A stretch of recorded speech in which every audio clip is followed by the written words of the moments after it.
Di dunia Overlord yang isinya monster-monster level 100 semua, ada satu penjaga lantai yang justru jadi misteri karena dia lemah. Namanya Victim, penjaga lantai 8. Levelnya itu rendah banget, tapi anehnya dia justru jadi salah satu pertahanan terakhir Nazarik. Kok bisa gitu ya? Nah, akhirnya muncul petunjuk baru.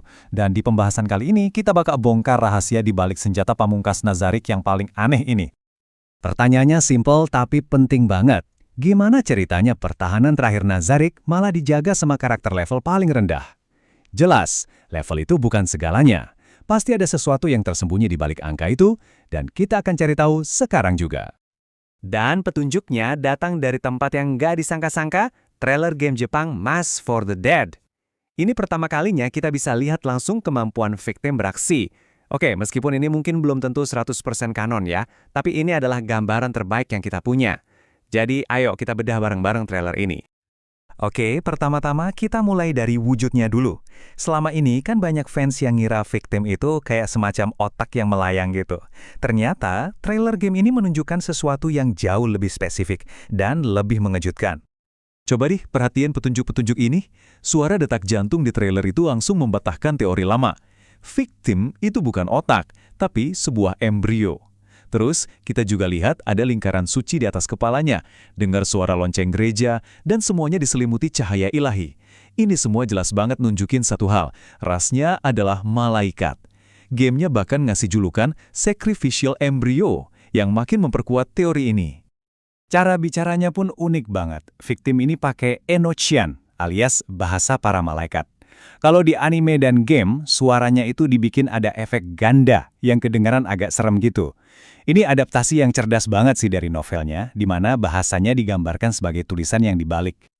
Nah, sekarang kita udah tahu wujudnya kayak apa. Mari kita masuk ke inti kekuatannya. Sebuah kemampuan yang emang dirancang untuk satu tujuan, pengorbanan tertinggi. Dengerin deh kutipan dari trailer ini udah merangkum semuanya. Tujuan Victim itu bukan buat bertarung, apalagi buat menang.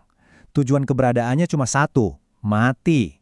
Skillnya punya nama yang pas banget, Loyalty to Die. Sesuai namanya, skill ini baru aktif pas Victim mati dan langsung melepaskan debuff masif ke semua musuh di area yang super luas. Efeknya, kelumpuhan, membatu, dan pertahanan mereka langsung anjlok. Coba bayangin, udah susah payah ngelewatin 7 lantai, pas nyampe sana, tiba-tiba satu pasukan dibikin gak berdaya. Nah, ini yang bikin penasaran.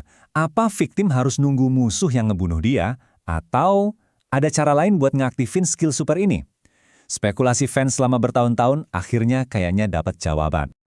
Dan inilah petunjuk terbesarnya dari game.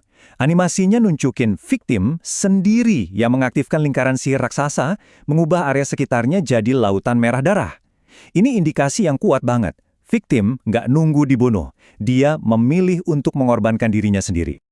Oke, kita udah tahu wujudnya, udah tahu kemampuannya. Sekarang pertanyaan paling penting, kenapa? Kenapa coba ada senjata yang dirancang khusus buat mati? Jawabannya ada pada kejeniusan strategi Ainz Oal Gon. Yuk, kita balik lagi ke fakta paling aneh soal Victim. Levelnya itu cuma 35, rendah banget untuk ukuran seorang penjaga lantai. Dan inilah kunci buat memahami semuanya. Awalnya kita mungkin mikir, oh levelnya rendah biar gampang dibunuh. Tapi kan dia bisa bunuh diri. Pasti ada alasan lain yang jauh lebih cerdas di baliknya. Dan disinilah semuanya jadi masuk akal. Ingat kasus Shelter? Buat ngebangkitin NPC level 100 itu butuh 500 juta koin emas, biaya yang gila-gilaan mahalnya. Nah, sekarang bayangin, berapa biaya buat ngebangkitin NPC level 35? Pastinya jauh-jauh lebih murah. Level rendah Victim itu bukan kelemahan, itu adalah sebuah fitur desain yang brilian. Jadi inilah strategi besarnya. Victim itu ibarat bom bunuh diri yang bisa dipakai berulang kali dengan biaya minimal.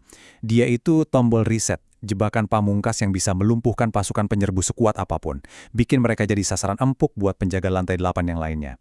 Jenius, brutal, dan efisien banget. Oke, terakhir ini penting banget nih, kita harus pisahin mana yang emang fakta kanon dari novel dan mana yang sekedar interpretasi dari game. Gampangnya gini, peran Victim sebagai jebakan debuff di lantai 8 itu 100% kanon dari novel. Tapi, detail visual skill-nya, cara dia mengorbankan diri, dan jenis debuff-nya yang spesifik, kayak paralyze atau petrify, itu infonya dari game. Jadi anggap aja itu sebagai interpretasi visual sampai nanti ada konfirmasi lebih lanjut di novelnya. Jadi, kesimpulannya, misteri Victim akhirnya sedikit terpecahkan. Dia adalah embrio malaikat, sebuah bom bunuh diri dengan debuff yang luar biasa dahsyat, yang level rendahnya justru jadi keuntungan strategis terbesar buat Nazarick. Dan ini ngebawa kita ke satu pemikiran yang cukup mengerikan. Kalau Victim dengan kemampuannya melumpuhkan seluruh pasukan penyerbu, itu cuma dianggap sebagai umpan pembuka di lantai 8, monster kayak apa yang nunggu setelahnya? Ingat loh, di lantai itu masih ada Rubedo, NPC terkuat di seluruh Nazarick. Kekuatan Victim ini ternyata hanyalah gerbang menuju neraka yang sebenarnya. Terima kasih sudah menyimak.